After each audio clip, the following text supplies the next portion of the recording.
Okay.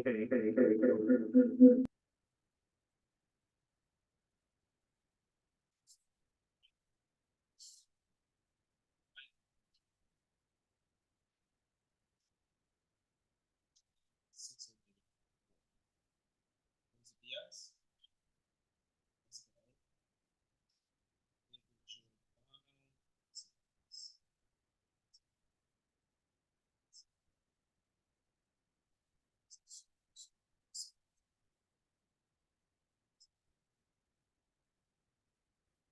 Sorry, David, I see that you're in person. That's your excuse. So you don't cancel. Okay. Drew Jones. Thanks. Connie Lee. Present. Thank you. Malik McCullough. Asher Rodriguez. Excuse me. Debbie Quinones.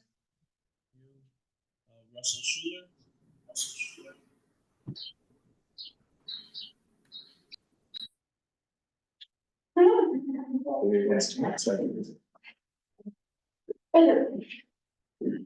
Russell Schuler, present, okay.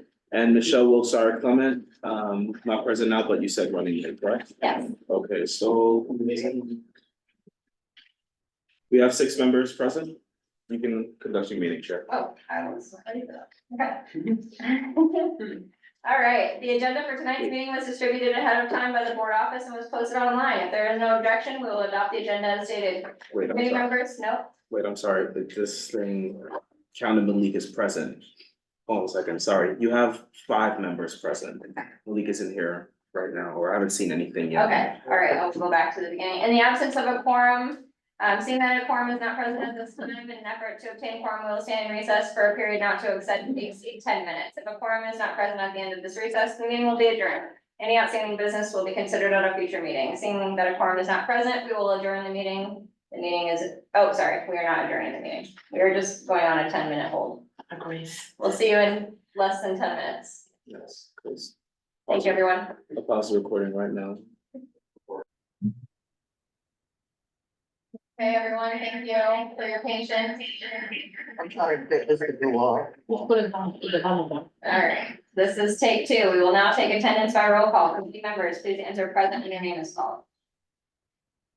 Okay, Rosa Diaz, Present. Jessica Elliott, Present. David Giordano, excuse, Jewel Jones. Connie Lee, Present. Malik McCullough. Debbie Quinones. Present. Asher Rodriguez is excused, Russell Schuler. Michelle Wilshire Clement. Present. Thank you. You have quorum, Chair. Yeah, the agenda for tonight's meeting was distributed ahead of time by the board office and was posted online. If there is no objection, we'll adopt the agenda as stated. Committee members, if you object to adopting the agenda, may raise your hand to be recognized. Seeing no objections, the agenda for tonight's meeting is adopted. The minutes from our last meeting were distributed to committee members ahead of time by the board office. If there's no objection, we'll adopt the minutes from that meeting. Committee members, if you object to adopting the minutes, you may raise your hand and wait to be recognized. Yes. Very extensive, well done. Thank you. Where was I? Seeing no objections, the minutes from the last meeting are adopted. The minutes of tonight's meeting are being taken by myself, I can't talk. We'll move on to our first part of the agenda, which is our announcements.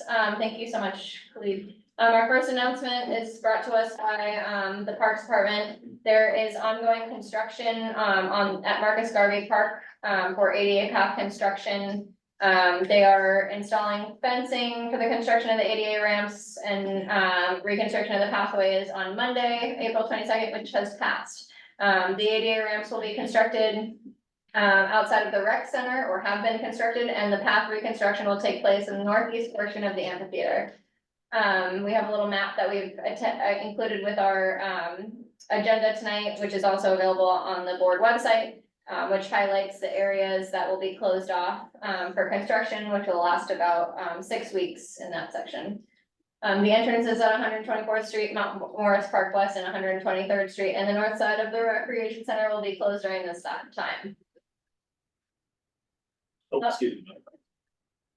Our second announcement is that the Museum of the City of New York is having events this weekend, Saturday and Sunday, May 4th and 5th, from 11 a.m. to 4 p.m. at the Museum of the City of New York. For the Lenape. Just to go with seven. All right, Lenape weekend celebration. The community board is invited to attend, the public is invited to attend, so hopefully we can go support the museum and the celebration of resilience and cultural heritage that occurs people of the New York City region. Just a note on Museum of the City of New York, from our Earth Day conference, which we'll debrief later, a reminder that, attendance is pay as you wish for the Museum of the City of New York and free for those in our CB11 zip codes. Next. Thank you. The next and final announcement on the agenda is the Jane's Walk, which will be taking place also this weekend, Saturday, May 4th at 11 a.m. Titled The Secrets of East Harlem, Waterfront Past, Present, and Future, led by Friends of the East River Esplanade Board Chair and historian guide. They'll take walkers along a walk along the East Harlem waterfront, which will be entirely reinvented over the next few years, as we know. What would you like? What is it? The guest sign machine. Speaking, I thought you guys could. Language, we're not with it now. All right, are there any other announcements? Yes, There is another, I don't have the actual form in front of me. okay, I thought the person was gonna actually send it to me, but they did not. There is a $55 million reduction for the parks that already went through, and they're gonna be, people are gonna be protesting it. Right. I will follow up with the dates. I don't have that information. I may have the email. And I just wanted everyone to know that, to actually take a look for it, because 55 million as opposed to what we had supported 1%, It's May 7th. May 7th, thank you. In front of the mayor's house. are there any other announcements? Hi. Hi, Jessica. I would also like to add that the project at Marcus Garvey is part of a 3-year project, and it'll be in different areas of the park. So that first area that's fenced off is phase 1. Thank you very much. It's at Union Square Park. And I'm sorry, my apologies, Tapashi, just also state for the record who you are, so for the public, please. Hi, good evening. My name is Tapashi Narayan. I'm the Historic Harlem Parks Administrator overseeing Morningside, St. Nicholas, Jackie Robinson, and Marcus Garvey. Thank you very much. And just to reiterate, the date and time of the protest against the $55 million reduction for all of our city parks, when we're gonna probably have another heat wave, is May 7th, at 6 o'clock at Union Square Park, to say no to budget cuts and yes to safer clean green parks. May 7th at 6 o'clock. At where? for to Union Square Park. Square. Yeah, Union Square. All right, great. Any other announcements? All right, we'll move on to our informational updates. We welcome our city agency partners from the Department of Parks and Recreation. If you are online and would like to give an informational update, please introduce yourself and your update. I can go first if, sorry, I can't see who else is on there. Yeah, I can go first. Oh, go for it. Okay. So again, I guess I want to mention about the Marcus Garvey pathways. So some of you may notice that some of the pavers there, it's there's dips in it currently. So all of that is in-kind replacement. So the pavers that you see will be replaced for better ones, and they will be regraded so that the water will flow to the drains, and the drains will be cleared as well. So that little puddle that's near Mount Morris Park, that sometimes substitutes as a bird bath, will hopefully be leveled and that issue resolved. We'll also have 4 accessible entrances, 2 near the rec centers. And then also for Marcus Garvey, we're having Movies Under Stars on May 10th at 8:30 at the amphitheater. Remember the Titans will be playing. On May 5th, we're gonna have our monthly historic fire watch tower tour with the Urban Park Rangers from 1 to 3 p.m. And we're gonna have some artwork in Marcus Garvey this summer. Installation is happening in May from May 10th to the 23rd.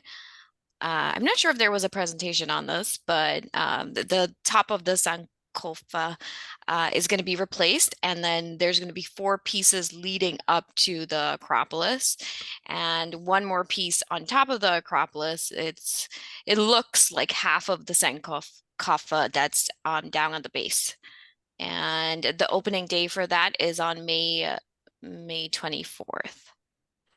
And last but not least, there are also sculptures in the other 3 historic Harlem parks, Morningside, St. Nicholas, and Jackie Robinson from the West Harlem Art Fund, and it's called the Harlem Sculpture Garden. Their opening was today, and there's approximately 7 pieces in each of those parks. So please take a walk through and take a look at all the artwork that's going in. And that's it for me. Thank you, Tapashi. Are there any other updates from Department of Parks and Recreation? I think I saw Donna on here. Yep. Oh, Donna will present under Parks Advocacy Groups. Oh. Is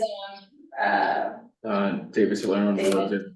is there not present with us. okay, all right, we'll move along. Thank you so much, Tapashi and Department of Parks.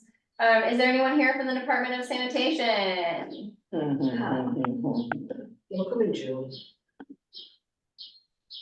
All right. Cricket. Is there anyone here from the Department of Environmental Protection? Not seeing anyone. All right, moving along. Are there any park advocacy groups who would like to give an informational update today? There's an announcement that tomorrow at Morningside Park, there's going to be a Saturday, there's gonna be a fashion show called Traction, and it's with the artist Susan Stair, and we're gonna be, highlighting some interesting fashions that we made out of trash, and we got reusable, recyclable stuff, so it starts at 1 o'clock. 116. Yeah. At what time? 1 o'clock. Thank you. She's starting at the upper level? The upper level, yeah. All right. Are there any other parks advocacy groups that would like to give an informational update? Hi, guys, it's Donna from Randall's Island, also parks. Yeah, just a few updates. Where they're really making great progress on the construction ramps on Randall's Island. It seems like every day, a lot is happening, and they're promising by summer, a lot of these ramps are going to be opening. So stay tuned for that. There's no new updates on the HERC facility. NYPD remains present, and it's been quite quiet on that side of the island. So thankfully for that. Full permits regarding the fields, renewal permits, you can put in for applications now from April 15th through June 15th, and new permit applications from June 1st through November 23rd. And we have some great programs coming up within the next week. River Keeper Sweep, May 4th, 9:30 to noon. This annual event helps keep our shorelines free of marine plastics and refuse. Community friends and partners band together to remove and prevent hundreds of pounds of litter from getting into our rivers. The location is the east entrance of Icon Stadium. Then we have Jesse Owen Track and Field Youth Program, which is also on May 4th from 10 to noon. That's the Randall's Island Park Alliance in partnership with City Parks Foundation, continues to offer the Jesse Owens Track and Field Youth Program. This free weekly track and field youth program is available to youth ages 8 through 16 and enables participants to learn the fundamentals of the sports and stay active. Activities will focus on running techniques for sprints and relays and will introduce other track and field activities like long jump, hurdles, and long distance runnings. Registration is required on league apps with City Parks Foundation. The location for that will be at Tom Jeff Park. We have a compost walk with East Harlem Walks, also May 4th from 11 a.m. to 1 p.m. Join us for a walk to the Urban Farm with East Harlem Walks.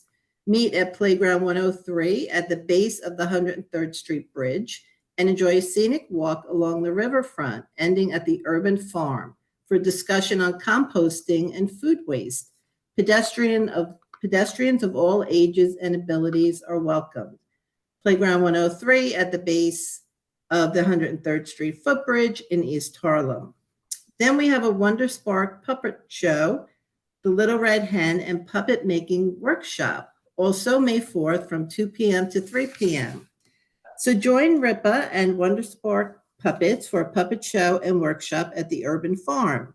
Help us figure out who will help me make the bread, which is a classic story of a hen who needs your help to help make some bread. The Little Hen is an interactive play that gets kids moving their bodies, calling out and laughing. Every animal on the farm wants to eat the hen's bread, but no one wants to help make it. We will learn the benefits of helping out and teamwork while exercising and singing along. Then we'll make our own puppets. The location for that is on the Urban Farm. And backed by popular demand is Wormy Wednesday, May 8th from 3 to 5, in case you missed our little worms. Oh, can you guys hear me? Yes. Yes, we were just excited. Oh, okay, you can still hear me. So during International Compost Week, join RIPA and Grow NYC to learn about vermicomposting. Come after school to meet worms from our compost bins and learn how you can make your own at home. We'll have games, crafts, composting, education, and you can even bring us your food scraps. The location for that will be the East River picnic area by the Orange Public Restroom. That's also by the Urban Farm. So we have a lot going on. We also have bird watching, lots of great free programs. So come out with the family, bring the kids, lots of great activities. So we hope to see you there. Thank you, Donna. Are there any questions for Randall's Island Park Alliance? All right, sounds like you have incredible events ongoing the whole summer, so we're looking forward to seeing you out at Randall's Island. Thank you so much, Donna, for being here. Thank Yeah, you. absolutely. And if you want to see what's going on further out, you can always check our website. We have everything listed there.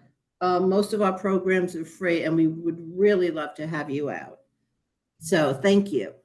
Thank you, Donna. Are there any other parks advocacy groups who would like to give an informational update?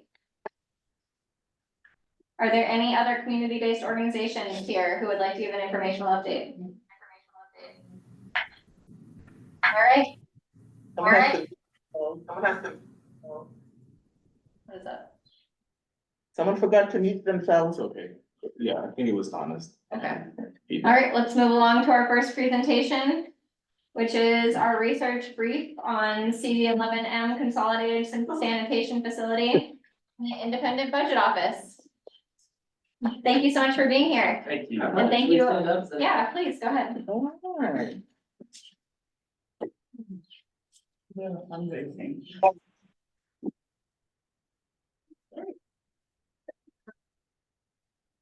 Well, thank you very much for having us. Yes, Jessica was saying, we are from the New York City Independent Budget Office.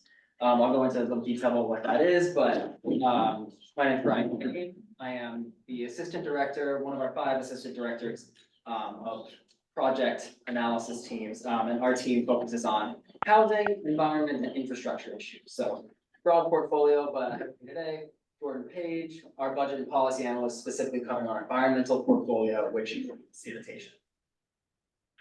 So, things we're going to cover quickly. I will explain who IBO is and what we do. I'm going to give some definitions and context, a lot of which you probably already know, but we'll just to be thorough, go through it. And then then Jordan's going to discuss the request that we received from your community board and the results of the analysis that we conducted, and then we'll have some time for questions. So, the Independent Budget Office, we are a city-funded government agency, but we are independent from the political process. We are not part of the mayoral administration or city council. We have access to all budget and policy data in the city. And so this allows us to conduct nonpartisan analyses of the budget itself, of policies that are happening, how things are going. And really our goal is to just increase government transparency and knowledge so that other actors, especially like community boards, can be informed when they're conducting their activities. So we have two main types of work. The first is our mandated reports, and there are 3 of these a year. We basically respond to the mayor's draft budgets, the third of which for this fiscal year just came out last week. So we're in the throes of that analysis of the executive budget right now. The other type of work that we do comes from external requests. And this is an example, or what we're discussing today is an example of that, where a community board, a council member, even just a member of the public with no governmental affiliation can come to us and ask us a question, and if we have the ability and capacity, we will do some research and put out a paper on it. And so, yeah, we're always accepting questions, so after this analysis, if you have other questions and want to reach out, we have cards with us, so happy to handle that after. So some context and definitions for what we're going to be discussing today. First, we have neighborhood rezonings. So the zoning code defines what can be built and what can operate in an area of the city. Sometimes the city government wants to change that zoning code, rezone a neighborhood, often with a specific end in mind. Most common example is probably increasing housing. So changing the zoning code to allow the construction of more housing, various neighborhoods. When the city wants to do that, they'll often enter into negotiations with representatives from that neighborhood. And one of the outcomes of that negotiations, besides changes to the zoning code, is a points of agreement. And this is where the city basically makes promises to the neighborhood to either provide services or investments in the area, more or less in exchange for the rezoning concessions. Within points of agreements, there are many items called pledges, and these are the promises that the city is making. There are 3 types of pledges, and this is something that we only recently learned about in conducting this project and another one that we actually brought today. And is something that we want to clarify for the public as much as possible. So there are capital pledges, which are for larger projects, normally construction type projects, infrastructure, things like that, bigger investments, and they would relate to the capital budget. And so a capital pledge, and then there's expense pledges, which are for more everyday spending. Example would be like social services, something like that. Capital and expense pledges in points of agreement have a dollar amount tied to them. That's an estimate of how much the city thinks they're gonna have to put in the budget above what's already there to satisfy the pledge. So for capital and expense pledges, it's easier to track and hold the city accountable for what they have pledged. Now, the third type of pledge is actually the most common type of pledge, and it's a policy pledge. And this is the city promising to basically conduct an action. You'll see the word plan, prioritize, implement. Actions that can be satisfied without spending money. Sometimes these policy pledges can lead to projects later on, but the satisfaction of the pledge itself is done just by conducting an action, and that's harder for community boards and other entities to hold them accountable to what has been pledged. So you'll see in a moment why that's an important distinction here. But to get into the reason we're here today, which is the 2017 East Harlem Points of Agreement, which came from rezoning negotiations around that year and leading up to it. That POA, as I'll call it, Points of Agreement, had 65 pledges in it. 12 of them were capital pledges, and that should be an error. The email lost some formatting, but the 12 capital pledges totaled $253 million in pledges for the neighborhood. And as of the date of our publication, which was in March, they had either spent or budgeted 96% of that $250 million. So most of the capital pledges that they made have been satisfied, or at least are on their way to being satisfied. But the real focus of our report was on point 53, which was regarding a dual district sanitation garage, which was, it's described as potentially serving districts 10 and 11 and being a newly constructed garage. There's more language in the POA itself and in our report, and both of those we actually have printed here. But the main gist is this quote, it's to plan for the development of an enclosed consolidated garage. And while it might seem like a capital pledge, there was no dollar amount specified, and there was contingencies on finding a suitable location for a garage. And therefore it was considered by the city to be a policy pledge, which is again why we make this distinction. It's a confusing distinction there. Around the same time, in 2017, a separate garage was approved, and again, this is the part that a lot of you probably already know. What we call the interim solution garage, because that's what it's referred to, that's how it's referred to in the city official documents, was approved in 2017 and opened in late 2022. It was called an interim solution garage because it was replacing a deteriorating garage on East 99th Street. And interim solution is how it was referred to because it was meant to be retrofitted quickly, an existing facility that was meant to be retrofitted quickly so that operations didn't have to stop if something excessively bad happened at the East 99th Street location. At the time of this garage getting city approval, CB11 and the borough president formally disapproved of the location of the project. Other sites were proposed, but they were deemed unviable by the sanitation department. And we don't have any of the details, that's what was in there, like official findings for why they deemed it unviable, so we can't comment on whether it may have been or may not. What wasn't unviable? I'm sorry.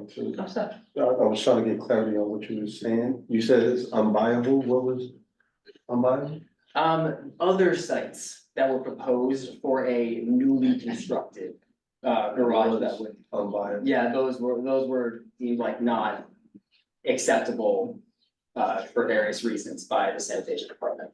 But we don't know the reasons, right? Is that what you're They saying? provided some reasons and forgive me, I don't have them off the top of my head, but I could follow up. There was documentation that did explain some reasons. Yeah, okay, we'll need to follow up. We'll hold our questions to the end, and it's okay. So yeah, that is the current garage that's in use in the district. And that's the focus of our real analysis, so I hand off to them. Thank you, Brian, and thank you all for having us here tonight. We're very excited to present our findings. So back in August of last year, we had a conversation with Jessica and a few other members of CB11 to get a little historical context about the issue at hand, as well as to understand the request a little better.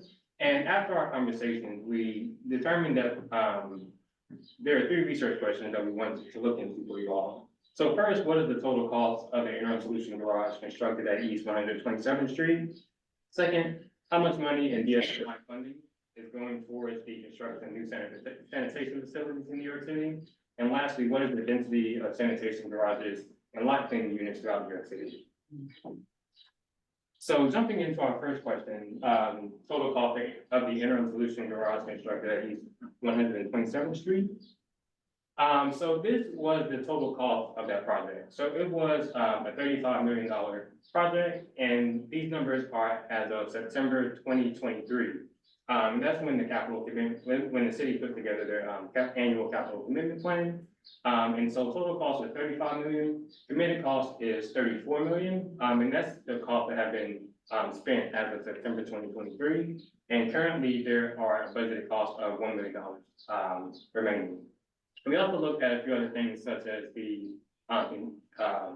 phase that the project is in, which is operational, square feet of the garage area, the residential unit served, design, start date, construction start date, and the completion date. And the remaining, 3 dates were provided from DSMY, so that's where, we got this data from. So right now, this is the interim solution garage, and this will make a little more sense for comparison when we get into the second question, which is how much money in DSMY funding is going towards the construction of new sanitation facilities in New York City. And so this is a comparison analysis that we did. We looked at 4 different garages that are being built throughout the city. So first we have the Bronx 911 garage, which is currently in the design phase. Second, we have the Brooklyn 3 garage, which is currently in the construction phase. Next, we have the Staten Island 1-3 garage, which is in the construction phase. And lastly, we have the Manhattan 1-5 garage, which is in the operational phase. And so you see the cost very greatly. And one thing that I do want to point out is that the numbers up top are adjusted for inflation. So these are what the cost will be as of November 2023 when we have pulled the numbers together. One other thing that we want to point out is the time that it takes for the construction process to happen from beginning to end. And one thing that's not included in the design start date is the ULA process and the environmental review. So when you go through that process, that adds about another year on top of everything else that's already going on. So if you eliminate the Brooklyn 3 garage, which had quite a bit of lawsuits and other like slowdowns, that's a 20-year project. But Bronx 911, Staten Island 1-3, and Manhattan 1-5 took between 7 and 13 years to complete, once fully funded. So that kind of can give you like a range of the timeline to expect once the project is approved and the city allocates money for the project to be started. And moving into our last question, what is the density of sanitation garages and lot cleaning units throughout New York City? So we can recognize that your community district 11 serves multiple, houses multiple sanitation facilities. Obviously have sanitation district 11, but you have sanitation district 10, lot cleaning units, and just various other lots that DSMY uses in your community district. And so one thing I want to point out first is that a sanitation district is equivalent to a community district. So for example, community district 1 in Manhattan is served by sanitation district 1 in Manhattan, and so on and so forth.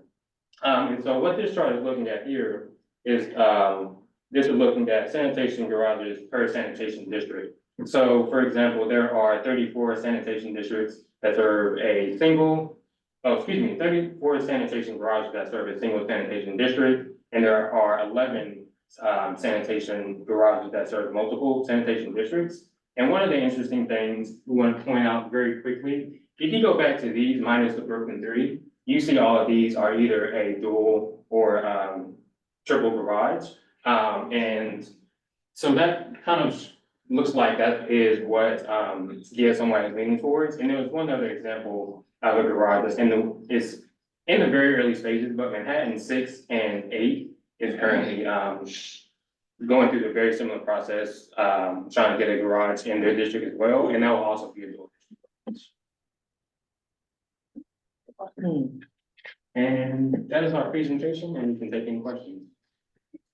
Yeah, well, so I think we have George Jane on the lines as well, so just to give a little context, Xavier and George and Angel had, been obviously care a lot about this item being fulfilled for us, and it's been a topic that's come up and why the sanitation department doesn't come to our meetings anymore.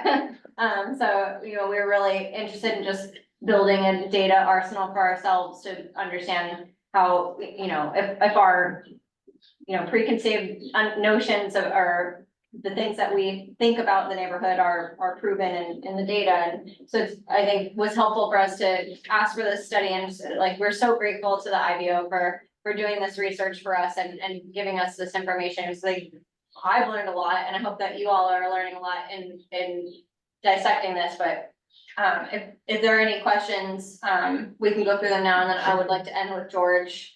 If there's any, questions that you have or statements that you would like to make. Michelle? Thank you, first of all. I've been a fan since the first time I went to one of the webinars I've seen recently. I was curious to find out, are there any other interim garages within, this is to say Manhattan, or within our 5 boroughs? And if there are any other interim solutions, as you put it there, are they about the same in budget? I recall us at least looking into this briefly to see if there were any other comparisons, and we didn't find any. I wanna double check and follow up just to make sure. I just wanted for the Pretty record, sure I actually. did. We just the only one, basically, that's. As of right now, I think so, I do wanna double check that. And I will say, so Brooklyn 3 right now, they are shared with, I think Brooklyn 1, and that's pretty sure like, Williamsburg and, Bed-Stuy area.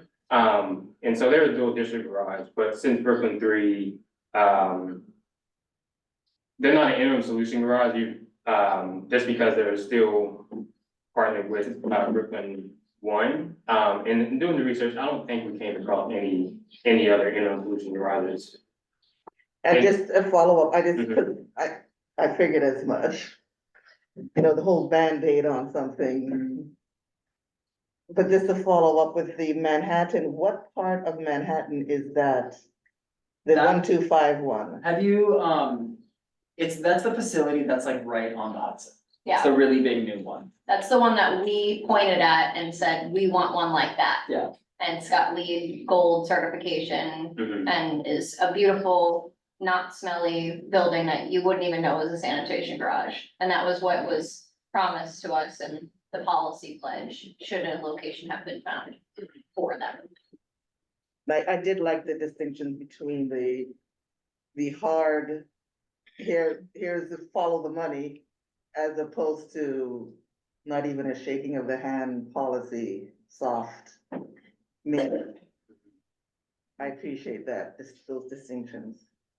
Yeah, it's definitely confusing. We want people to understand that. And I think when we met about the first sort of, example of this, we were all pretty upset. Everybody was like, "Oh, this isn't what we wanted to hear." So thank you for putting up with us in that process. Are there any other questions?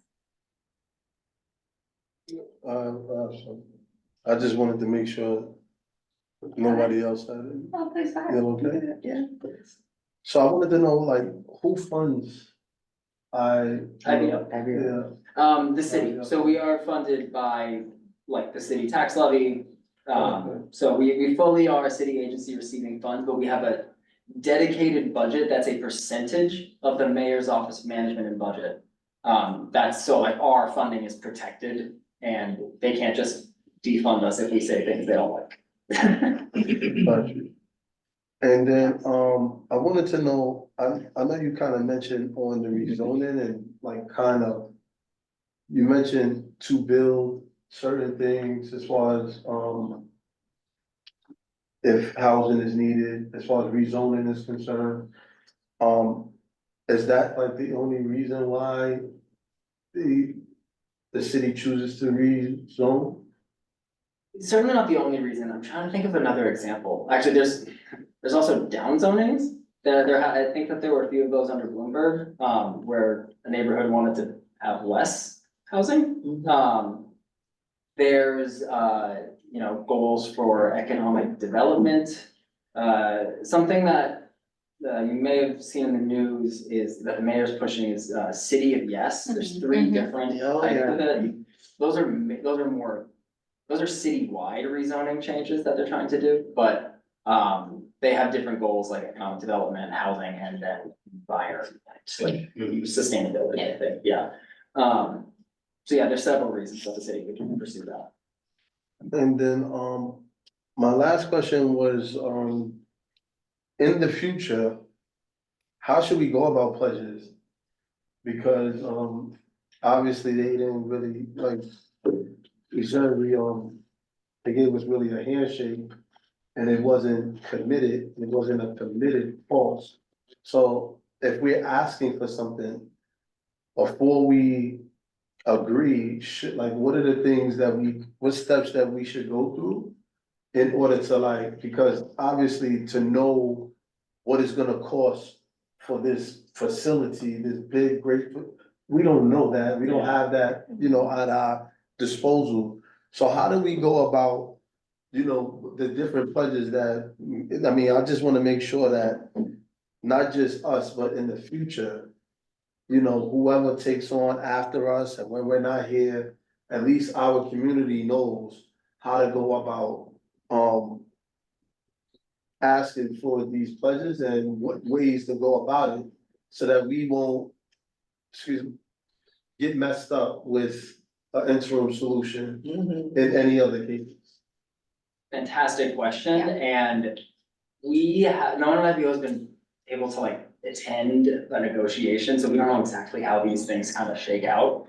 But just pushing for $1, like, I don't think it would be up to the neighborhood to come up with those estimates. I'm sure it was the city side that provided the estimates in those pledges, the capital and the expense pledges. So I think just really pushing to have the language be specific and include a dollar number is the best, is the most that I can speak to that. Rosa? But what about, educational budgets?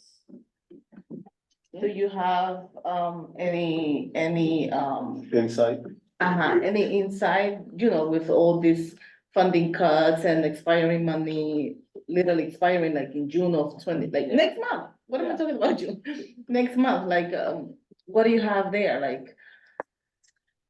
Yeah, just you generally in the budget, not related to like the points of agreement, right? Well, Yeah, sure, yeah. yeah, so we have a whole separate team, actually it's our biggest team that covers the education budget. And I can definitely put you in touch with them to discuss more of that.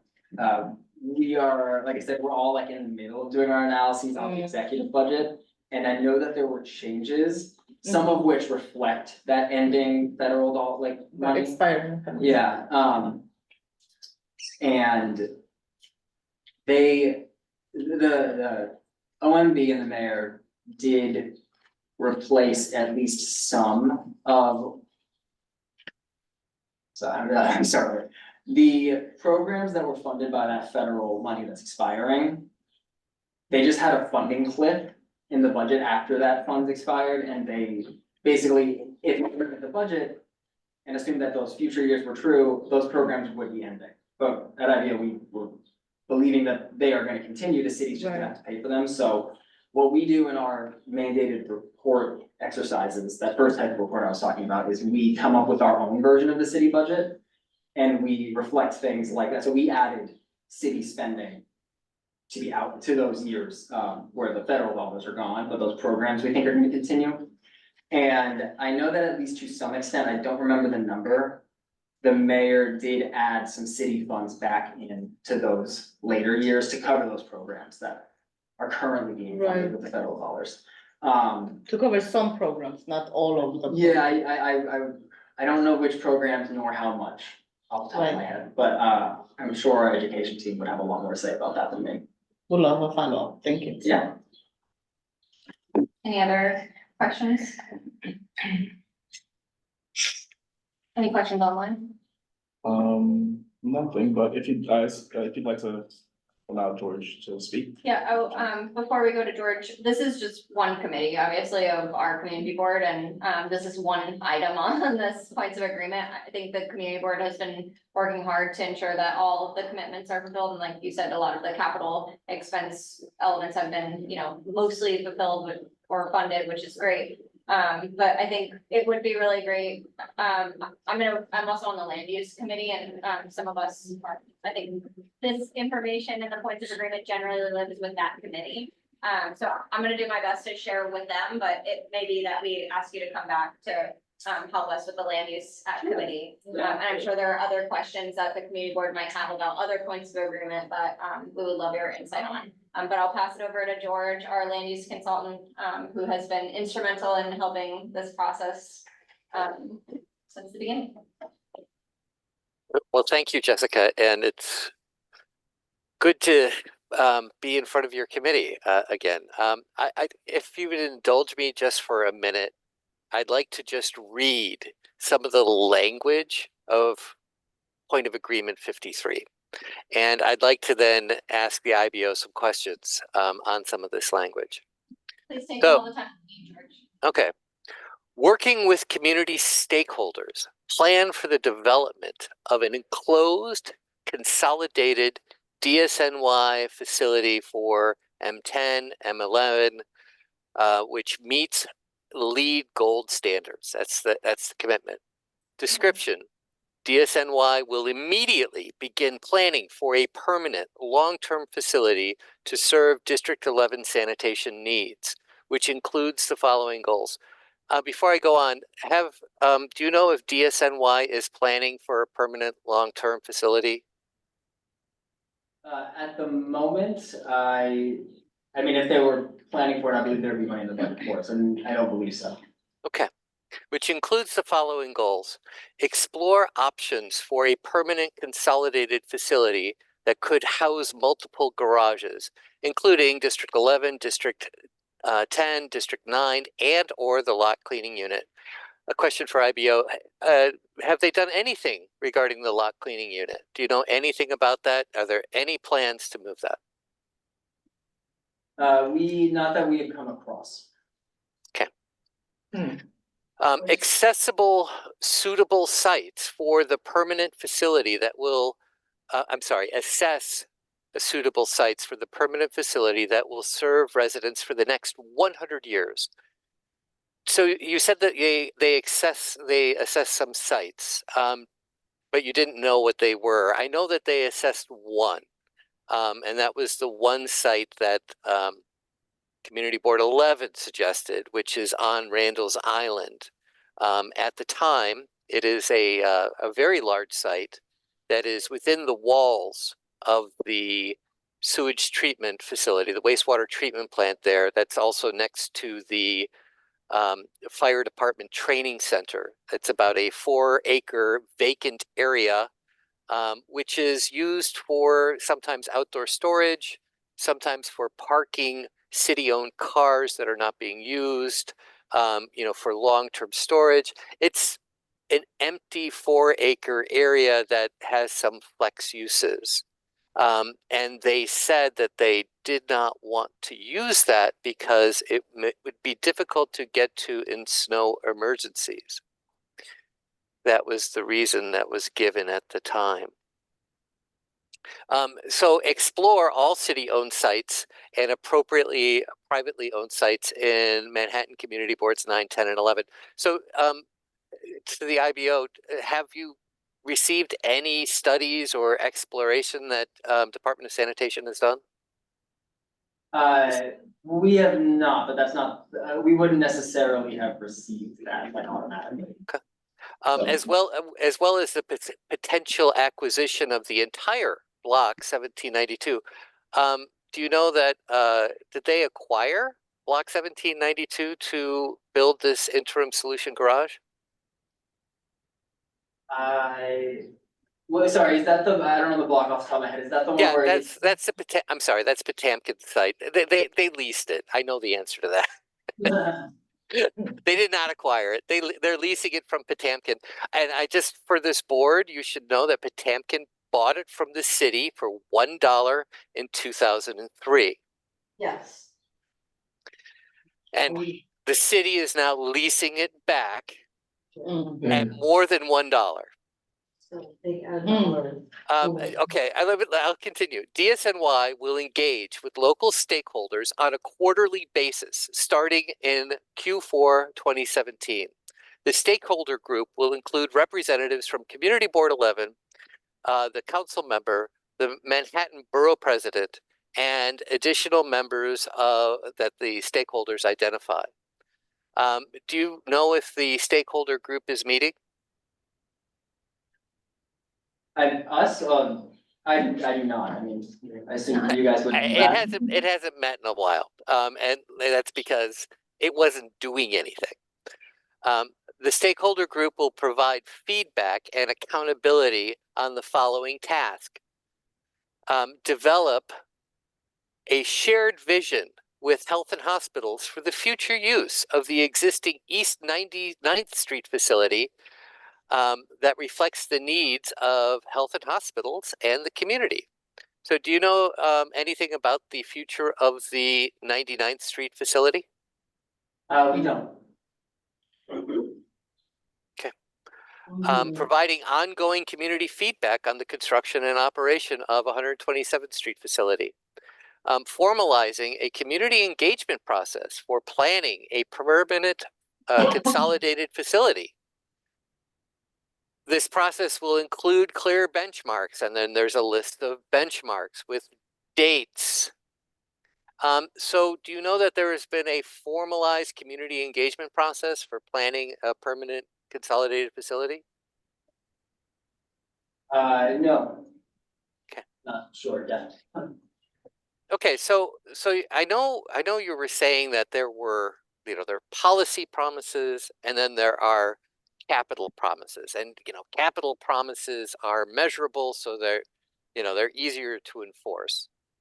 I would commit to you, I would say to you, and I would say to this board that there are commitments in here. They're not dollar commitments, but they're organizational commitments that are just not being met.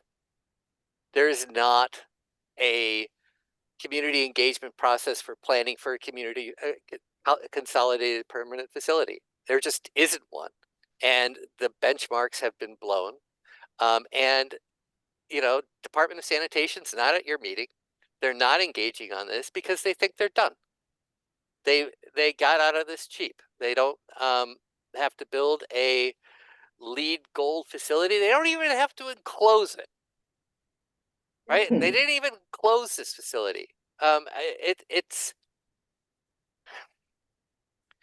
so to be more specific in my question, do you agree that there are commitments that were made in here that are not dollar commitments that the Department of Sanitation has not fulfilled?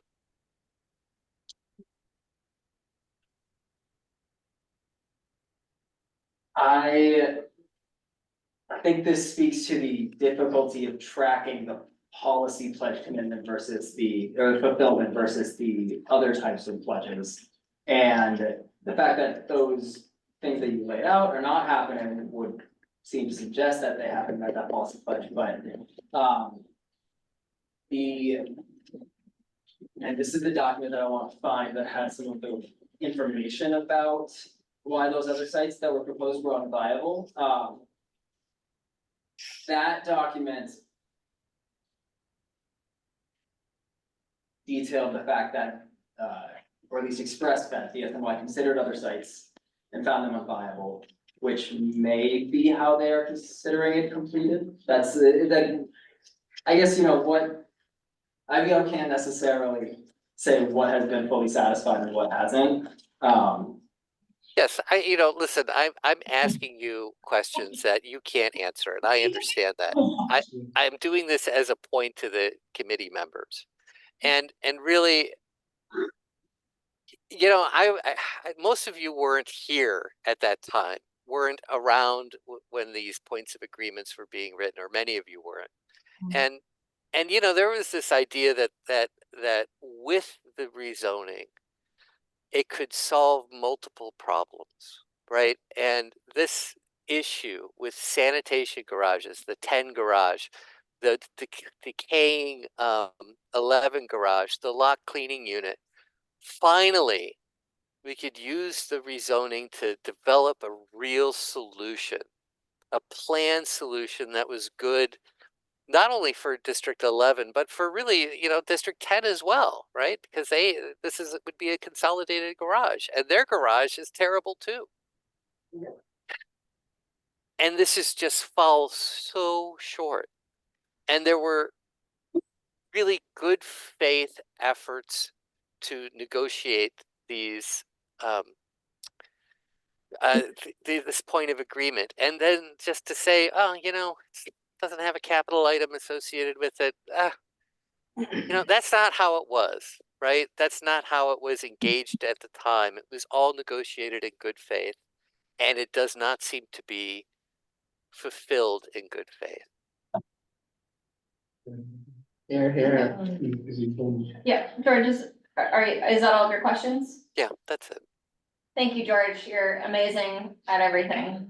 George is frustrated. George, we are. Before we move on, we have another question from Russell. George, I was with you. I was fortunate to be in those negotiations, and I believe if the record shows, I was the one who proposed moving the sanitation to Randall's Island. And also having an extension, just like Lower Manhattan, but along Wall Street is all landfill to do that. Being that these are behind closed door negotiations, that was years and years ago that we made this proposal, and I'm just hearing it for the first time. The reason why it was voted down no was for there's no emergency reasoning for transportation. So if we go back to study, they're leading toward bringing that back to the table. If that could be a location, because it seems like we're not looking at, you're not gonna find a long-term 100-year project.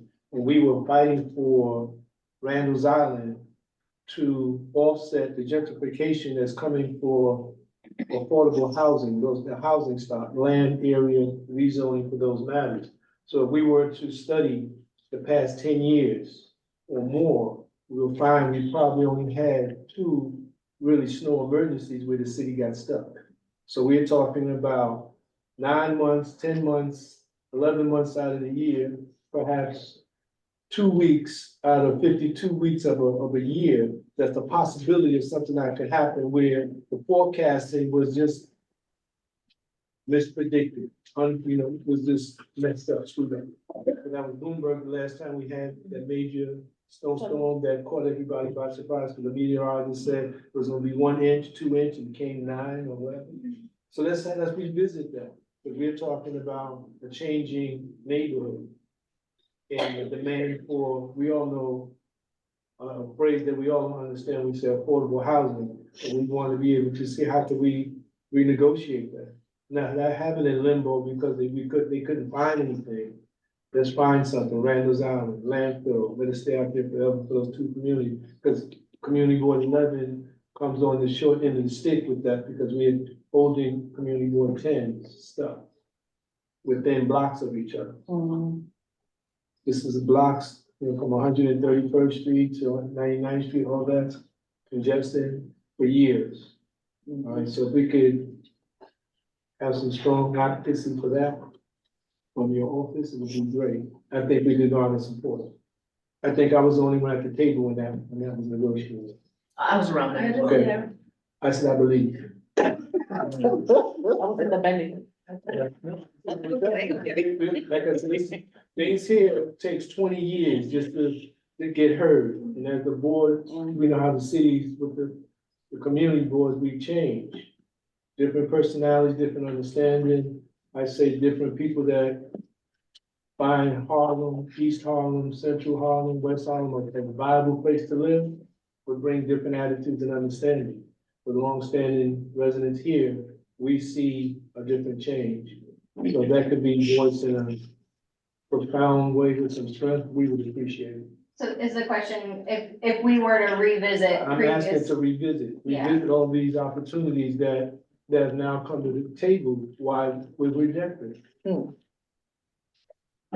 do you think that, I guess, to Russell's question, that if we were to reinvigorate the CAG, force DSNY to have the community action group meetings to continue these conversations as it relates to the original commitments, and we bring back either the ideas that were presented before or new ideas, that we could continue to push forward this commitment?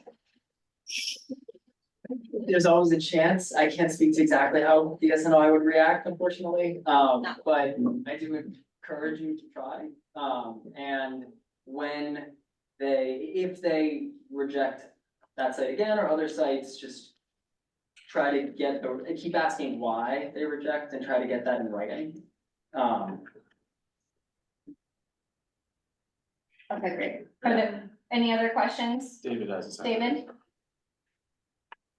Yeah, George is amazing. I mean, to remember all that and recall it, and I think this is very alarming. And again, I think sometimes we finish something, but it's not finished, and we move on to the next thing without going back and really solidifying it. So I think, this is something we really need to raise with the full board, and really, again, what are we going to wait another 100 years? And it's like, again, we need to revisit and hold accountable to, as George is saying, to the commitment that was made, and we need to advocate for that.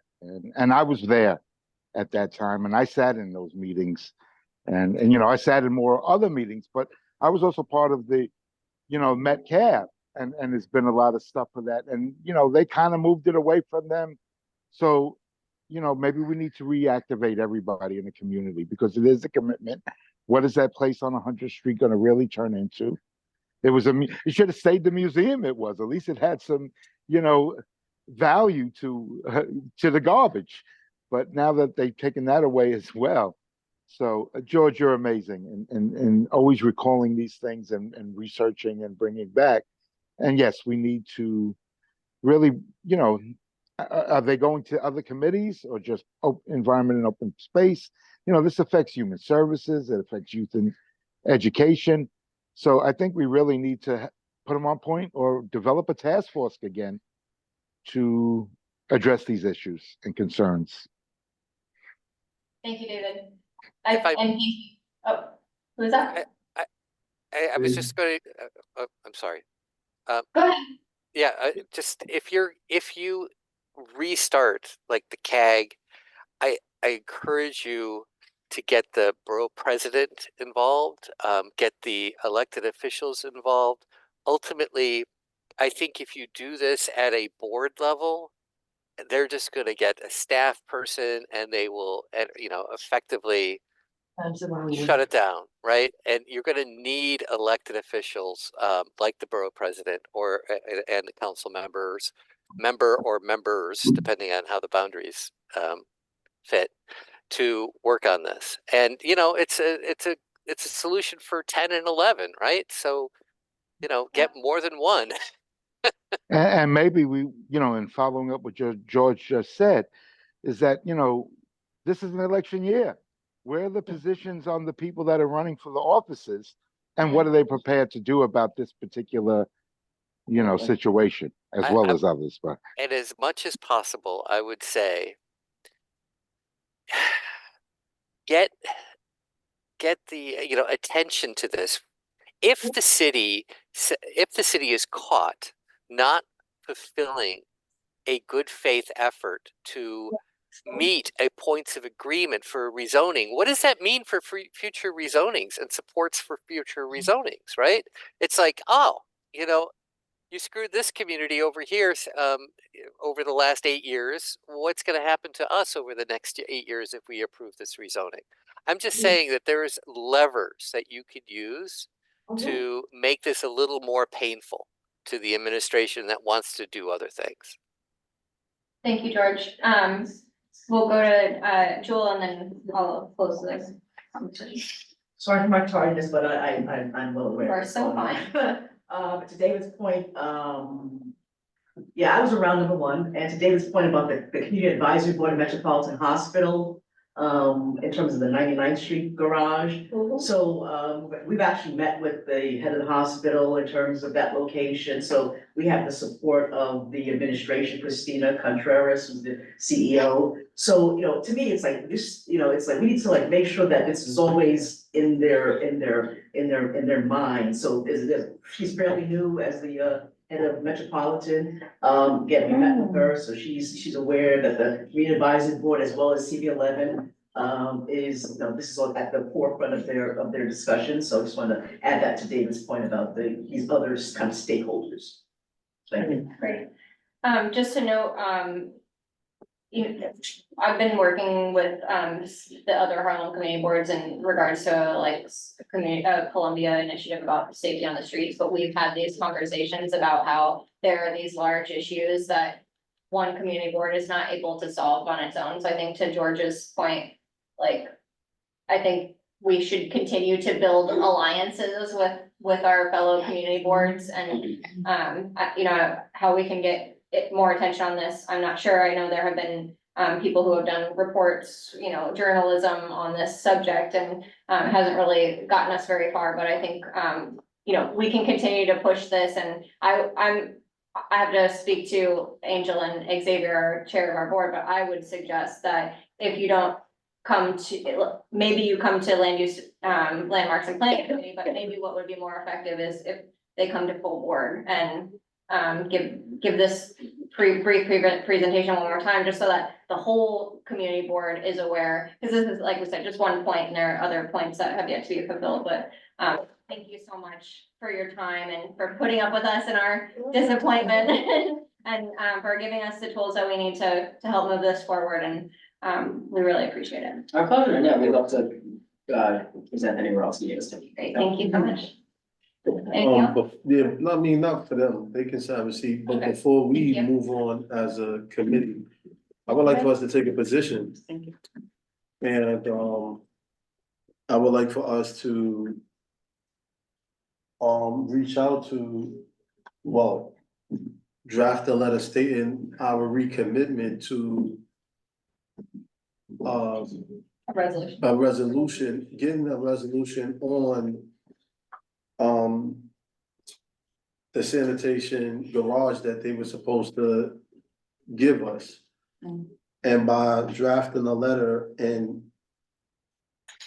asking for 9 and 10 to commit with us and to reach out to all of our elected officials, including the Manhattan Borough President.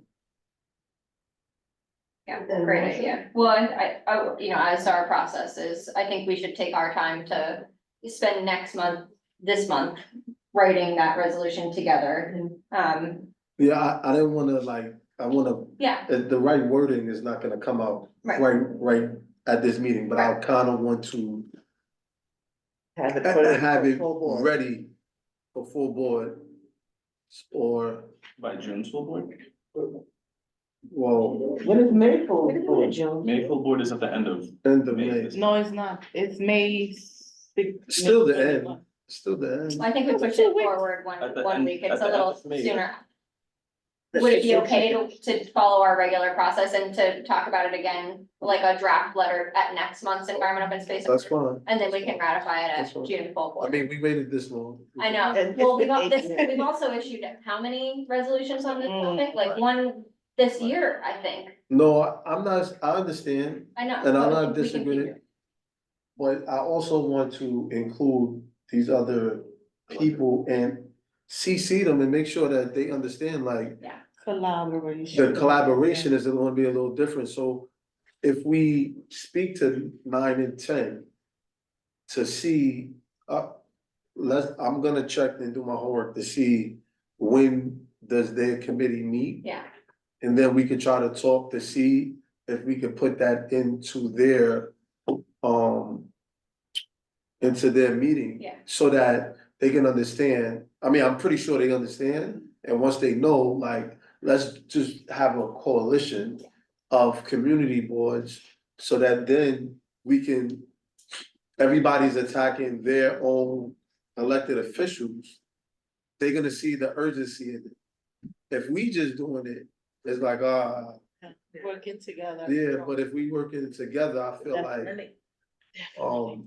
we could, shake them up a little bit. It's kind of like we're putting all our finances together. yes. And So, our yeah, finances I think are low. it's gonna take time, so I don't mind it. I just wanna try to get it before, like you said, June, before we, that 2-month break is gonna be crucial, and then we're not gonna I know. remember, and like, I'd rather us start the board now, which is fine. Okay, well, let's cross committee collaborate with the land use committee and the executive committee and do our work to reach out to these other community boards and start that process. I think that's a great idea. Okay. Any other final comments on this? I think without the council person's support, this goes nowhere. And at this time, we don't have it. So focus on the council person. Great. Again, thank you for your time. We'll move along in our agenda to our old business. We're gonna do a brief recap of the Earth Day conference and just wanted to I think we should give ourselves a round of applause because we did so good. And all of you, thank you so much for meeting with us every week to get this done. What did we learn? Open conversation. That it was cold. It was a little chilly. Yeah, that's right. We didn't drink a lot of water that we thought we were doing, but we had it prepared just in case. There was enough water though. Yeah, I No, think there it was was just, overabundance, but you never know with the temperature and the kids. And the thing is that we expected 5 schools, and I think Asher said 10 schools showed up as opposed I to know. 5. 7. Or 7, it was 6 or 7. 7, yeah. Okay, cause I mean, we just kept seeing buses and more buses, which it was good that they wanted to attend. And it was strange because we did not prepare for food wise for all of these individuals. We We had enough, yeah. we had enough, Yeah, but thank I mean, I'm just saying preparing for it, so I felt a little bit like. rush. Yeah, more buses, more buses. I did like that we had a mic and whatnot, but it didn't work as well as it could have. So that we couldn't hear the presentations as well. However, them moving around worked really well. I like that. The patience. Moving to the station worked. Yeah, that was. Yeah, that was- Because everyone kind of focused and then they moved to the next part, so they took the time to really hear what they had to present. Even though the mic didn't work, it helped us think of another way of Yeah, I thought that was, moving. I- I liked it. I That's also, it, are you done, Michelle? We can add in nothing. Yeah. And like, open mic, open mic. I think the one thing that was good as well was the accessibility to the museum. That folks can go into the museum and kind of walk around. Other things. So that they, the space, so that we didn't have everyone crowded in one area, but that it was promotion for the museum as well. Because I'm sure they may go back and say, hey, I've never really been here, now I'll take more time, I'll come back and take more time. So I was serving the unpopular pasta.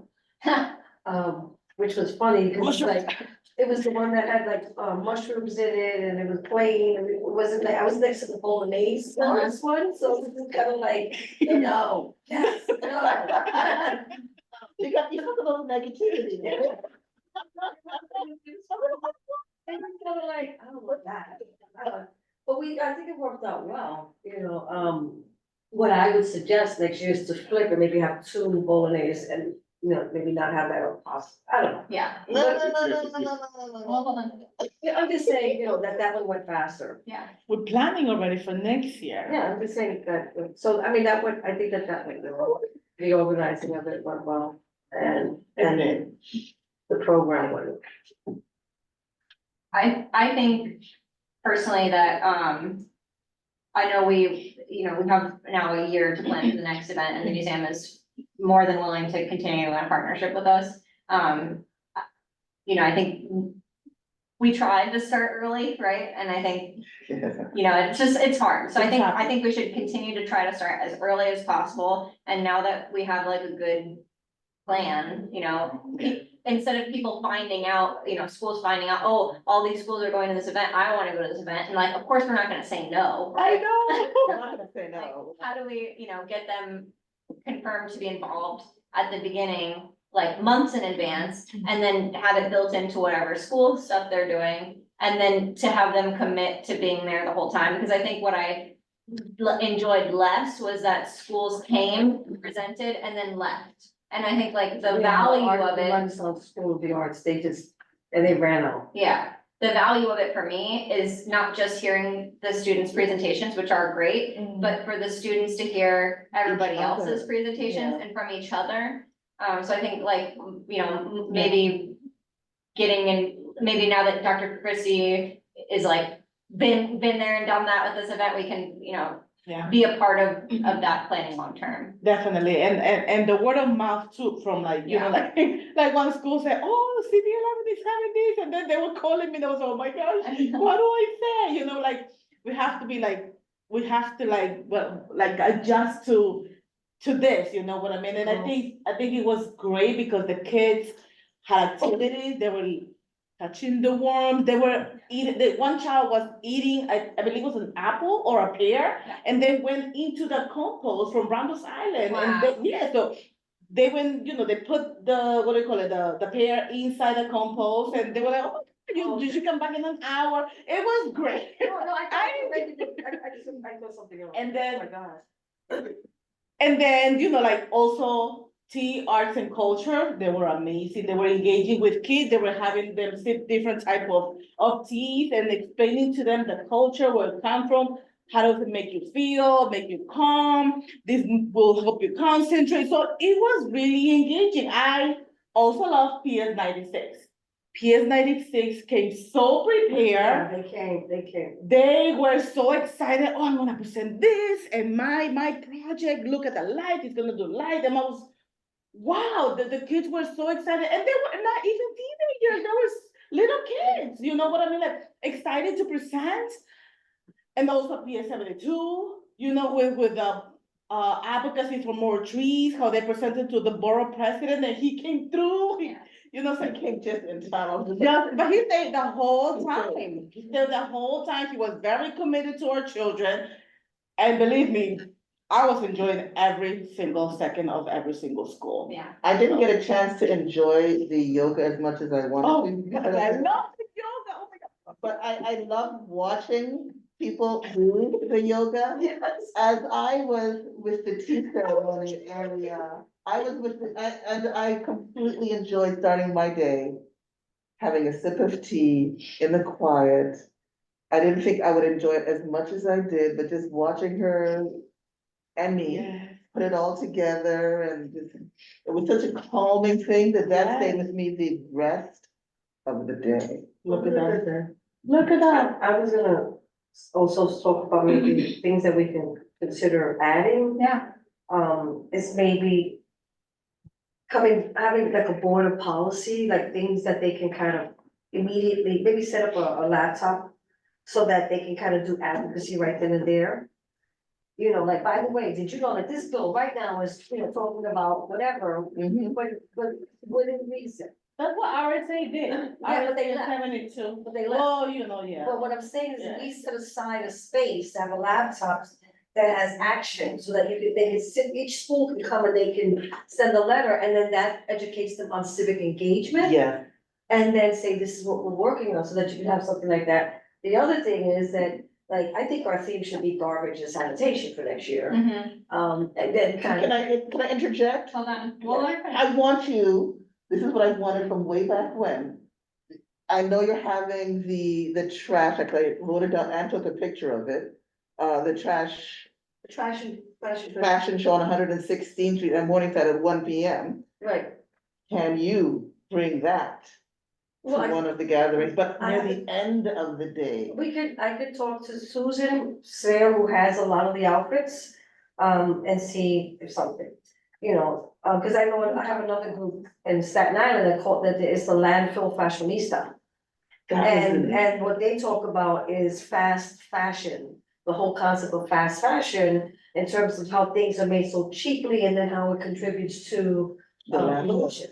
You know, so that could be a component, but I still think that like garbage should be we need to blow up sanitation some way somehow. And then kind of say, look what they haven't done, you know, something, and get the young people involved in a way that kind of gets them like, you owe us. yeah, we almost got sanitation to join the Earth Day conference, and then Yeah, but they're you know like, what? after The a month, they're like, we don't want you to, know. They know, well, you know, And you just have to figure out how to dance with that, but I tried to get them last year. I think that that's maybe something to consider, and then to have that advocacy section, and then sort of include something with the fashion. That would be something to consider. Especially since if it's near the end, that the kids would stay till the end. Yeah, Say that there's a fashion show happening. yeah. That would keep people Well, we there. tried with the raffle and then. We'll try with the raffle. Some kids were even getting books or something from it. I was like, oh. But thank you. Khalid was like the protector of the raffle. Oh my gosh. I have a suggestion. I do things, nationally. And with one major organization I'm working with as a partner, we have, for middle schools, we have like a community service project. It actually starts in September. Okay. So it's interactive, it's a goal at the end of it, that those that can produce, it takes a whole school district, a whole city, matter of fact, where every middle school is participating in a community service project. They're competing with it. At the end of the road, they get rewarded for who's the best representatives. That partner of mine is the NCAA, and I developed a community service project for them. So every middle school is working on a community service project. So if we could do something like this here in District 4, where beginning of the school year leading up to this would be something that interacts with the sciences and all those different community engagement, all those different things as a project school by school to be participants at our birthday.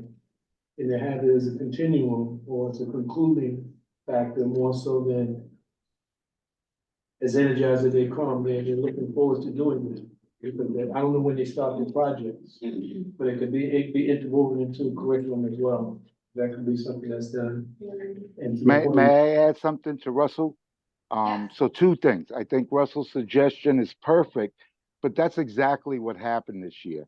In the CEC meeting, Dr. Chrissy in September had talked about the initiative of the 4 times a year that the kids were going to work on environmental things. So just as Russell was saying, this was already a planned thing, and we just accessed schools that have been doing their projects since the beginning of the year. So if we want to activate any kind of theme again, we should reach out to Dr. Christie now so that it's part of her summer planning and doing things for the district that she announced. Like, again, she announced that in September, and then I said, holy shoot, this would tie in perfectly for us. I reached out to her, right, and just planted that seed. And look at the turnout we got, right? And kids love performing. And I'll say this. One of the PS 72 young ladies that got up there and spoke last year, when she got up and spoke, she froze and moved to the side and didn't say her part.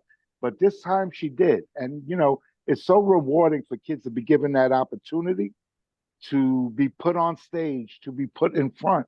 And the fact that, you know, 72 kids did tie in to an initiative that borough president is, that tied into one of their specific needs. And they don't have trees on Lexington, right? And I think this is then our part to, as a board, that we also follow up, that people came and presented things that are tied in, and then how do we advocate that? But Russell's right. We need to reach out to them now, explore what themes they may be doing that tie in, or help them come up with a theme that they would do again. My 2 cents. Sorry, I'm not there with y'all. And the other thing was that afterwards they had the event with the book distribution, the Pura Verde, celebration where they gave out over 1,000 books. And that ended up working, like it was a nice thing, because some people felt like, oh no, it's gonna be way too long of a day, but those kids, they came like, they went to the museum and it was like books, and then they all kind of went to the park. So that ended up being a nice, Okay. Yes. that ended up being nice. You know, they also had ice creams. So Well, nobody could have ice to ice cream, cream. you know, ice cream and lots of. Ice cream and cakes. cake yeah. pops Yeah, and cake then pops. music, DJ Giordano, I mean. Ah, Because the event is usually gonna coincide when they're on their break, correct? So it gives them an engagement. So it was something that they, you know, and they walked away with books, and that was, you know, that was pretty cool. And if we incentivize things now that can stimulate them to participate, partnering, because learning, teaching and learning in other cultures come by when they can mentor, tutor, study groups as a group, as opposed to individualized learning. It happens, and we can get engaged that way, make it fun and competitive. Yeah, it was like a resource fair, you know, because Aspen Horizon went there also. You know what I mean? Central, was there also, and then East Harlem Community Partnership was there also, so New York Public Libraries were there, obviously giving out the books, Music Bonilla and everything. I stopped by every exhibit, and I could see the work that the young people are putting in, and they take pride in their work. Of course. When they do things like that, they can see that they wanted to be there, or if we have buddies that won, and their work is there, it's complimentary. We have to do things that foster that type of camaraderie. Well, the other thing that you can consider is maybe the things that they presented, if there was an actionable item that they presented, maybe that could be something that this committee could pick up and address, and then give an update at the meeting, the conference, and say, hey, by the way, last year, you raised this, and this is what happened. So that they can maybe see that there was a loop, you know, that kind of occurred, and then they'd be like, oh, they actually listen to us. The community board does something. You know, yes, you know, because I totally forgot to mention, my kids go to PS 171 and they came extremely prepared with a big TV showing off what they did for Earth Day. I don't know if anyone paid attention, but I was like, Yeah. oh my gosh, my child went with posters saying, be the solution, you know, no pollution, and you know what I mean, like, and he still remembers that.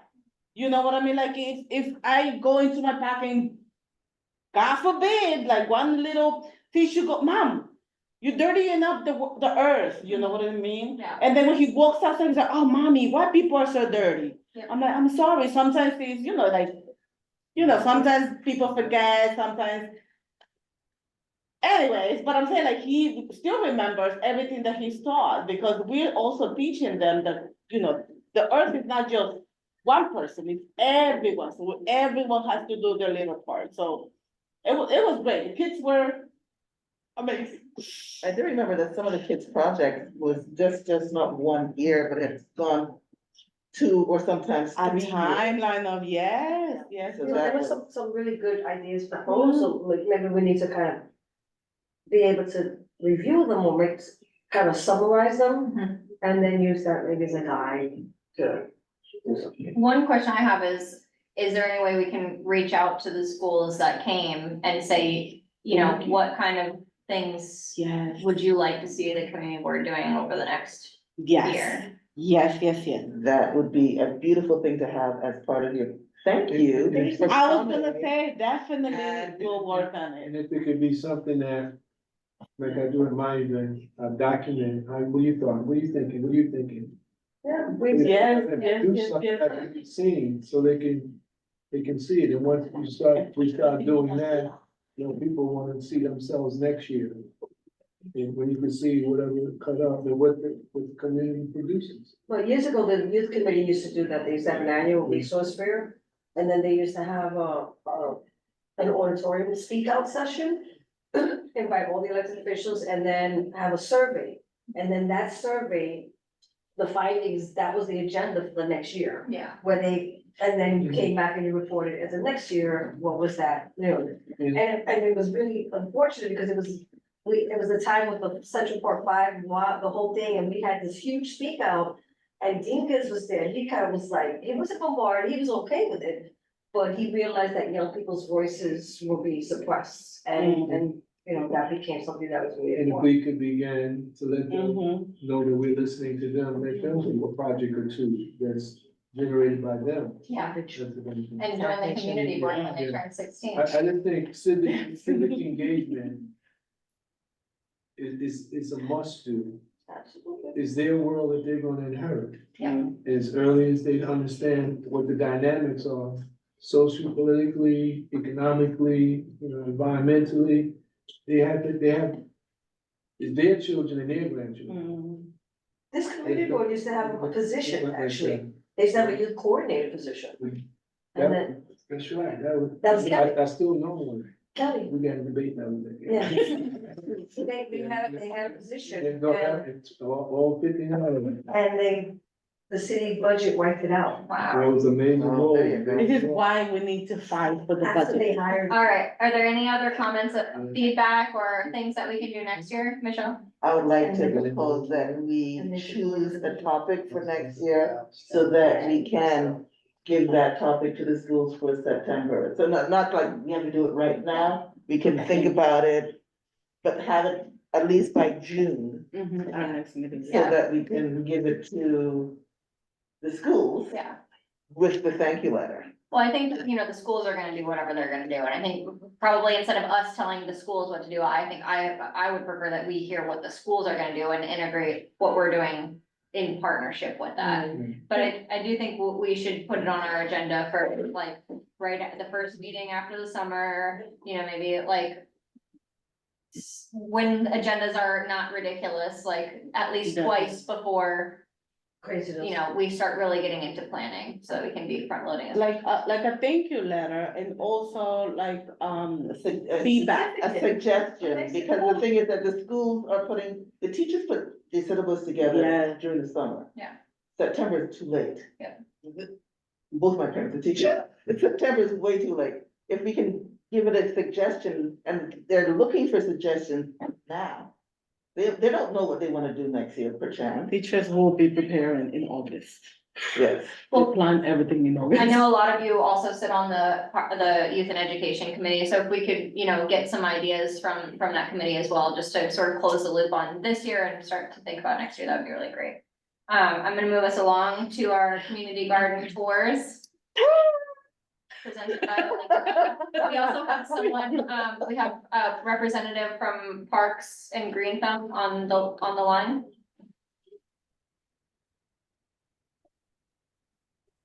Muted, but I was muted. But hi everyone, my name is Cynthia Guerra. I am the community engagement coordinator for the community gardens and community boards 10 and 11. So in this case, obviously what applies right now is community board 11. I'm very excited to be here and meet you all and actually hear what everything that, you know, all the things that you all are working on. And I'm here just because I know you guys are planning the community garden tours for this board, and I'm here to, you know, help facilitate that, coordinate that, but also answer any questions you all might have or see what information you guys might want. Everybody got that. Thank you, Cynthia, for being here. I'm gonna pass it over to Malik to walk us through Oh, okay. the plan. So, I guess the plan is, I guess, let me look at my dates. Oh, thank you. Are you sharing the screen? Yeah. So the plan is I'm right here, most of you have seen it already. I believe is most of them, most of the community gardens are in close, tight knit, right there, just like how we did last year, with the parks. The only thing I don't know if we're gonna come across a problem is getting into some of them. And that's where Cynthia, we would probably need your help into reaching out to some of the community gardens, just to let them know, that we'll be coming on that day in between such and such time. The reason why we didn't put a time there is because, well, last year we started at 10. I think this year they wanna start at 11. And we just walk through, talk to the different individuals at the gardens, just to see what's going on, if they need some help. Just to hear out what they have going on and what they would like to see done in the future. And, just trying to engage with our community, because if they need anything, if they come to us with anything, we at least need to see or know where they at, and having a relationship with them. So that's, the initiative we started last year with parks, and we want to do the same with the gardens, just so that we know our community and we're doing our due diligence, to give back to our community. So, if you have any suggestions on,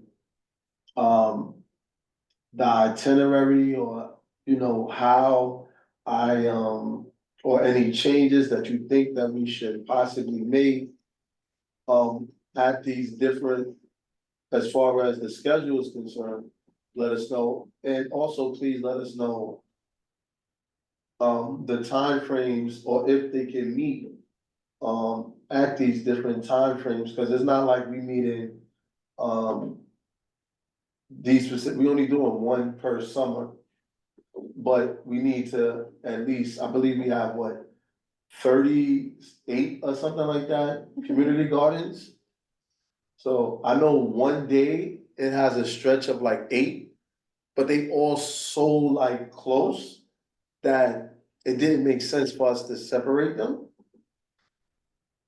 So, I mean, now I just kind of want everyone, obviously the board's feedback, but also, Cynthia's feedback.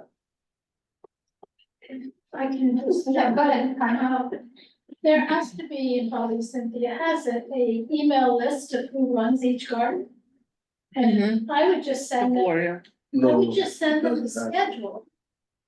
We don't have it, she may has have it, That's what I yeah. just said. She It's has not it. on the site. Her Yeah, she information has is on the site, But yeah, I would just have, that she can send it, yeah. send them the schedule with the approximate times of when we'll be there. And they can choose whether or not they wanna make sure somebody's there to let us in. I think they would be more than happy to have somebody there to let us in. We're doing this on Saturday mornings, right, when most people are in their community garden, so I think they just need a heads up that we're coming. I believe. And Cynthia, you can send that email out, right? You're on mute, Cynthia. Here I go again. Yes, what I can do is send that email, maybe CC 1 or 2 of you who want to be in that email, so you all are also kind of aware and maybe get some of those responses. But yeah, I think sending a schedule, I don't know if the preference is that a gardener be there, is my understanding. They are, a lot of times they are working there on the weekend, but sometimes it just depends on their schedules, like when. It could be that you come in the morning and they're there in the afternoon, you know, that sort of thing. But sometimes, you know, they'll find a member or someone who can be available to come meet you all. I'll explain kind of the way you've been saying it, that the goal is for them to also meet their community board and see how you all can kind of collaborate more and just you know, kind of the role, like a resource that the community board can play also for them as well, because many of these gardens do bring a lot of community benefits to their neighborhood. So yeah, we can send out like if you have a like schedule, like a document. I know this is like the dates of when they're happening, but more like you're starting at 11, you're gonna spend like, say, aiming to spend like 30 minutes per garden, and that way they get an idea of when you might be. I'm not saying 30 minutes, I'm saying hypothetically, if that's what you want to spend there. Then we can put that there. I also wanted to flag that some of these gardens they may be registered with Green Thumb, but they are not necessarily Parks property. It's a limited handful, but there are a few. So one thing I was thinking of including as well in that email is folks from New York Restoration Project, who also, some of the gardens on this list are their property, actually. Still managed by a group of volunteers, but New York Restoration Project is involved. And there's a few, maybe just one who is with NYCHA on a NYCHA development. So also just flagging that and just making sure in case someone also from those groups or like those organizations might want to be present as well, just like, you know, touch base with you all. And then yeah, the Manhattan Lamppost is the other one. You're gonna email us which ones are not with Green Thumb? So they're registered on Green Thumb, but they're not our property. So our jurisdiction is like, you know, over those properties are limited. But yeah, I can send you a list or highlight the ones that are not on Parks property. So just a couple of quick points. One, I know like part of the reason obviously is for the community boards to meet the community board and for us to know that we both exist and can be in partnership with each other. But the main goal of this is every year the community board participates in the district needs and budget process. And the whole point of this exercise is to go see the conditions of, you know, to understand what challenges the community gardeners are facing and to help relay those challenges to whatever powers that be and or to advocate on behalf of any, you know, capital or budget expenses that can be leveraged through that process. So I think knowing that, hopefully more gardens will be likely to help us out and make this worthwhile. I do think, you know, we don't want to dictate this process necessarily to the gardens. I think like this outline is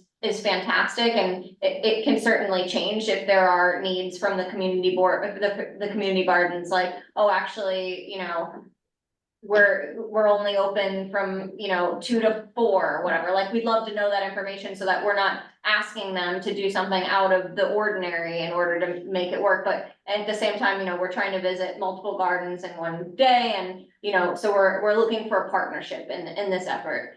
So I think how we could move forward, Malik, is, I don't know if we already sent this to you, Cynthia, but instead of us prescribing like, oh, we're gonna go to the first garden and, you know, certainly knowing how many gardens we're gonna go to, we'll probably only be able to spend a short amount of time at each garden, but they're more than welcome to join us. And this is a public open tour for like our tours the last 2 years were open to anyone, not that a lot of people showed up, but like Parks was there with us 90% of the time and members of the public came and people outside of the committee came. So if the other community gardeners want to come on this tour with us and see what other community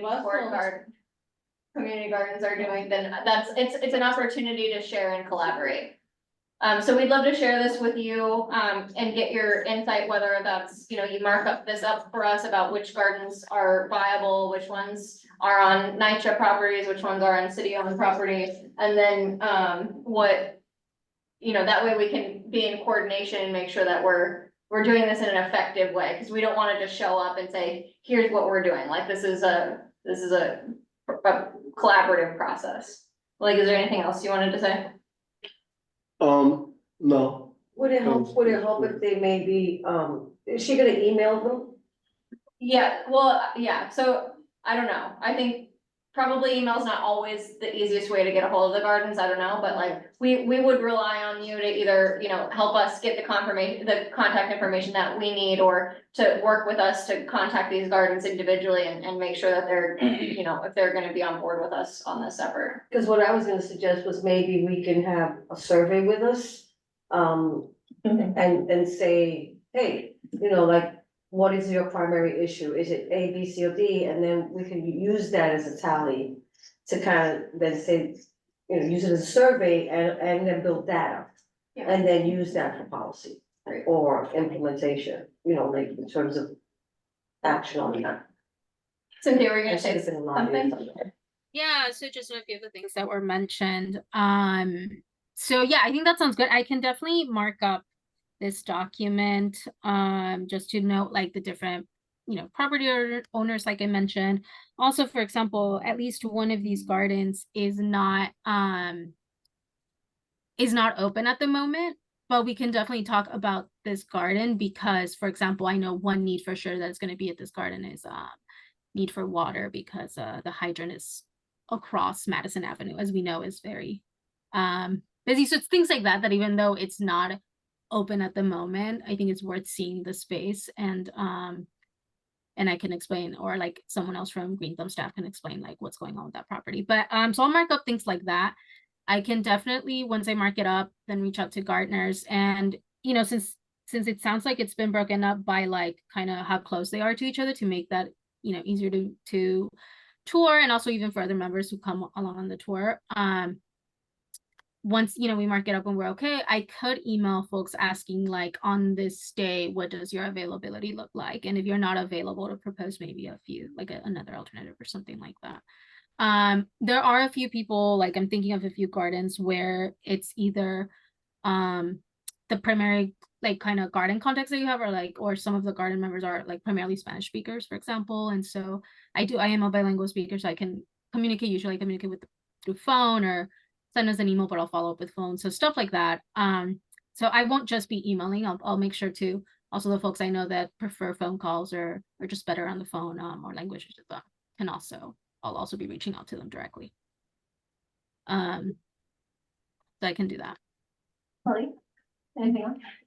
No, but thank you, for your help. We really appreciate that, Cynthia. Because we didn't just wanna show up and knock on their door. And you'll be a great help in trying to reach out to all the different, gardens. Just at your earliest convenience, the ones that are not a part of, Green Thumb, can we get that list so that we can reach out to whoever we need to, so that they can reach out to them? I think Cynthia. I think she dropped off by mistake. Yeah, shut up. Oops. Okay.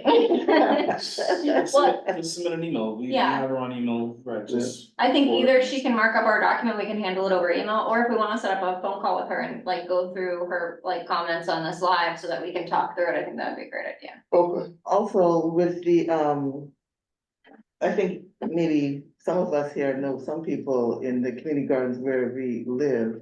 We can just ask them, can you be available on this particular day that's listed on your well thought out chart?